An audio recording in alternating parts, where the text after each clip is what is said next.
30 or 45, but that's okay. That's right.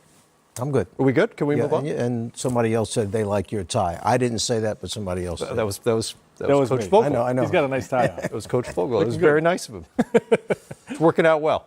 There you go. We'll see if Czar makes it through the end of the night. We'll start in Milwaukee, where the Bucks will try to give the Celtics their first loss of the postseason.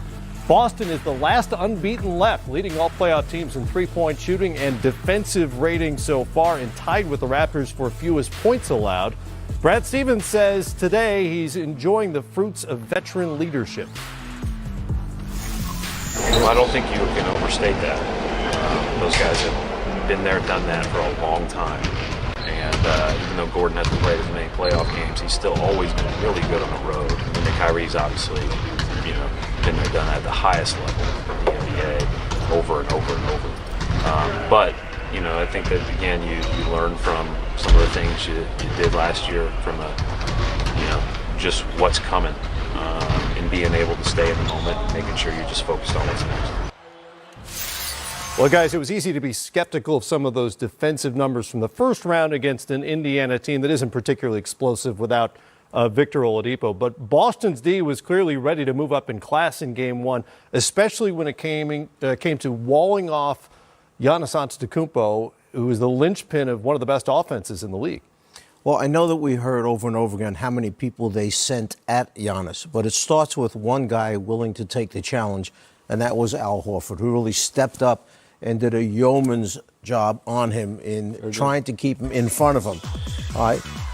But they wound up in the end risking the three-point line, daring Giannis to kick it out to teammates. He took the challenge on us and tried to beat 2 and 3 people at a time. But unfortunately, Horford doing his outstanding job with the help they got from the other players really caused him a lot of problems. And the Bucks, one of the most prolific three-point shooting teams in the league, were 13 of 39, which is not a terrible number, but it's maybe not good enough. And these two things go hand in hand, right? You got to have Giannis producing in the paint for those shooters to do their damage out on the perimeter. They do it, and this is the approach with Mike Budenholzer. And I faced him in the playoffs a couple times when I was in Indiana, and they were always leading the league in three-point field goal attempts. Okay, but it's an outside-in approach with their offensive system.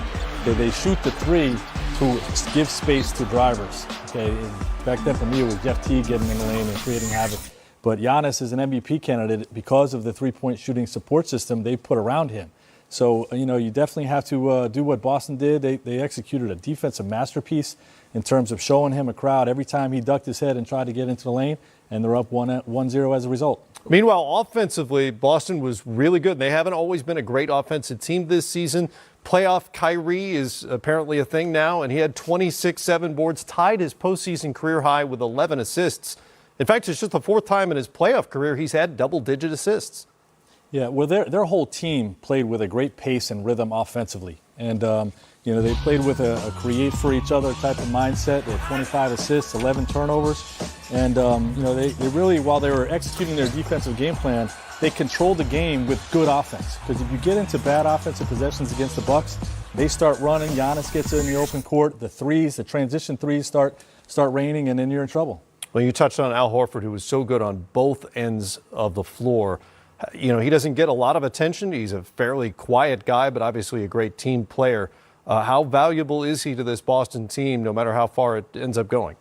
That's hard to really put in terms of putting it on a scale because... I bet his agent could. Yeah, I bet he really could, particularly if his contract was about ready to be discussed. This guy opens up the floor for them because of his ability to knock down jump shots on the top of the circle, not afraid to go down the low post area where it's very physical. And then he takes the challenge of guarding. And what a great sequence that was. Not one block, but 2 blocks on the same play for Al Horford against Giannis. And he's a leader. They respect him because he just goes out there, as you said, not a real vocal, loud guy, but he gets the job done every night.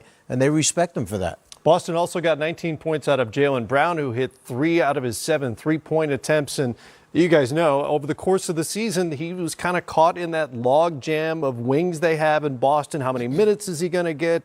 What's his role going to be?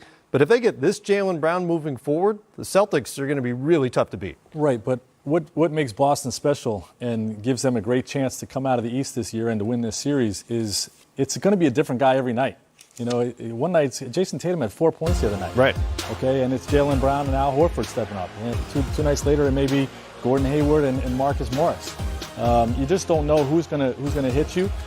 They've got talent at a number of different positions, and the versatility is what makes them great. This is kind of why I've been sticking with Boston over the course of the season to come out of the East, even at times when they clearly didn't look like that sort of team. But Coach touched on it. Their depth makes them really dangerous. Yeah, and Frank, tell me if you agree with this or not. Jaylen Brown looks like he has an improved offensive game right now in the playoffs. It's hard for me to pinpoint what I'm trying to say, but he's a different offensive player than he was earlier in the year. No, there's no doubt. They weren't just weak side threes that he was getting in this or drives in transition. He had a couple of step back threes. He had a great up and under move and a turnaround jump shot at the free throw line. He's growing. They're developing their young players at a great rate in Boston. Brad Stevens is doing a great job with their group, and he's definitely growing and looks better than ever right now. Maybe at some point Gordon Hayward gets back to Western Conference All-Star Gordon Hayward, but in the meantime, he's a pretty good option coming off their bench. What makes him so good is he understands how the offense is supposed to be run. They give him a weak side screen. He comes off that screen. He's got the defender on his back. That defender doesn't get back in front of him again. There's an example. Defender caught behind. Now he can make a decision. Attack that guy stepping up, shoot the little floater in the lane, which he's so good at making. He runs the offense the way Brad Stevens expects it to be run and takes advantage of how the defense is trying to play them. Boston is off to its first 5-0 postseason start since 1987, and you'll recall that team won the Eastern Conference and lost to the finals to the LA Lakers. They'd take that. Reaching the finals, that would be good. They would take that. Yeah, give him a shot. All right, more coming up here.